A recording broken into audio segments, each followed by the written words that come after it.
السيد محمود الهباش وزير الأوقاف الفلسطيني. مساء الخير سيادة الوزير. أهلا وسهلا، حياكم الله. أهلا بحضرتك. هل تشاركنا الحوار وتسمعنا سيادة الوزير؟ نعم، أنا استمعت إلى بعض الحديث. هل بترى، أنا ما أعرفش إيه وجهة نظر حضرتك، هل بترى زيارة رمز ديني مثل السيد الحبيب علي الجفري خيانة وطنية وتكريس زي ما بيقول أستاذ وائل للصهيونية وبتخدم إسرائيل أكتر وبتكرس الاحتلال؟ بسم الله الرحمن الرحيم.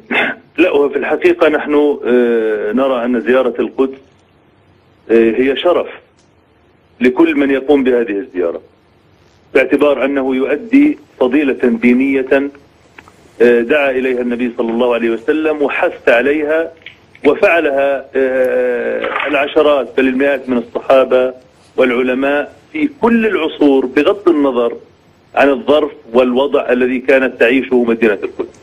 نعم. عندما ننظر إلى هذه القضية يجب أن ننظر إليها في إطارها العام، في إطارها الشامل، بمعنى ما هو الحكم الشرعي في هذه الزيارة. والحكم الشرعي لا يؤخذ من أفواه الناس، وإنما يؤخذ من الأدلة الشرعية. والأدلة الشرعية إما أن تكون آية من القرآن أو حديثا من النبي صلى الله عليه وسلم أو إجماعا من علماء الأمة أو قياسا من مجتهدين في محله وفق الشروط الشرعية. الأدلة الشرعية جميعها تقول بأن هذه الزيارة فضيلة، ولا يوجد أي عالم على مدى التاريخ الإسلامي منذ عهد النبي صلى الله عليه وسلم إلى اليوم قال بغير هذا، قال بأن زيارة القدس فيها مخالفة شرعية أو فيها مناقضة لكونها فضيلة شرعية.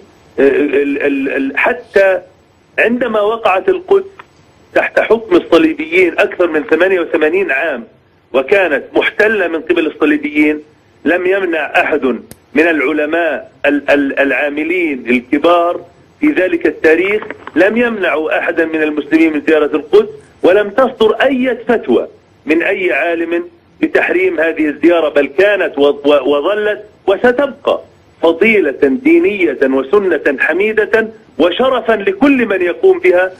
هذا من الناحية الدينية. أما من الناحية الواقعية الآن السياسية، فالذي يقدر المصلحة السياسية باختصار شديد هو أصحاب القضية، وأصحاب القضية هم نحن الذين نعيش تحت الاحتلال الإسرائيلي، ونحن الذين نواجه الاحتلال الإسرائيلي، ونحن الذين نتمنى من كل قلوبنا أن نرى كل العرب وكل المسلمين بين ظهرانينا في القدس ليعززوا من وجودنا وليبعثوا برسالة قوية لإسرائيل وللعالم، لأن القدس ليست فقط خط أحمر للفلسطينيين، ولكنها للعرب وللمسلمين ولكل الشرفاء في العالم. يعني حضرتك بتقول لي أن الموقف السياسي من وجهة نظركم في فلسطين أو السلطة الفلسطينية أن الزيارة بتدعم موقفكم؟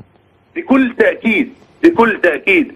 هي دعم سياسي، وهي دعم معنوي، وهي دعم اقتصادي، وهي دعم بكل المقاييس للشعب الفلسطيني. والغالبية الساحقة يا أخي الكريم من الشعب الفلسطيني تتمنى هذه الزيارة. ولو رأيتم كيف استقبل الناس فضيلة الشيخ الحبيب علي الجفري في مدينة القدس وفي المسجد الأقصى المبارك، لعرفتم كم يتحرك الفلسطينيون وكم يتشوقون لرؤية أي عربي، أي مسلم من فلسطين أو من خارج فلسطين في المسجد الأقصى المبارك، لأن في هذا تكريس وحماية للمسجد الأقصى المبارك في مواجهة إسرائيل. سيدي، البعض بيرى من داخل فلسطين قوى فلسطينية ومثلا حماس، وبعض البيانات التي صدرت من رابطة علماء فلسطين بتستنكر الزيارة وبترى أن الزيارة هي تكريس للاحتلال. ما ده أيضا صوت فلسطيني. هذا صحيح، والأمر سياسيا، الأمر من الناحية السياسية يحتمل الاختلاف.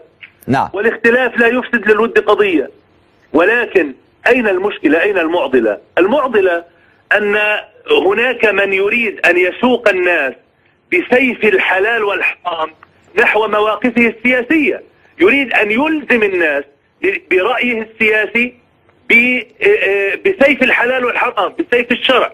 لا يا أخي، من الناحية الدينية هذا الأمر محسوم تماما، ليس فيه مجرد جدال، ليس فيه مجرد نقاش. أما من الناحية السياسية فالأمر يحتمل الجدال ويحتمل الاختلاف. هناك رأي وهو رأي كبير جدا، ومن علماء ومن سياسيين ومن قادة ومن جماهير فلسطينية تنادي بقدوم العرب والمسلمين إلى القدس، وهذا لا يمنع أن هناك رأي مخالف، ولكن لا هذا يتسلح بسيف الحلال والحرام في وجه هذا، ولا هذا يسوغ له ويجوز له أن يتسلح بسيف الشرع ليسوق الناس إلى رأيه السياسي. ما دام الأمر في إطار السياسة هو يحتمل الاختلاف، ولكن حتى في إطار الشرع بعض علماء المسلمين قالوا رفضوا ده، يعني الدكتور يوسف القرضاوي من الشخصيات اللي رفض ده تماما. الشيخ يوسف القرضاوي أو غيره عندما يقول كلاما فيه حلال أو حرام، فيه حكم شرعي، عليه أن يأتي بالدليل. نحن يا أخي الكريم لا نأخذ أحكامنا الشرعية من كلام الناس حتى لو كانوا علماء، وإنما نأخذه من الدليل. وصدق الإمام مالك عندما وقف أمام قبر الحبيب المصطفى صلى الله عليه وسلم وقال: كل يؤخذ من كلامه ويرد إلا صاحب هذا القبر.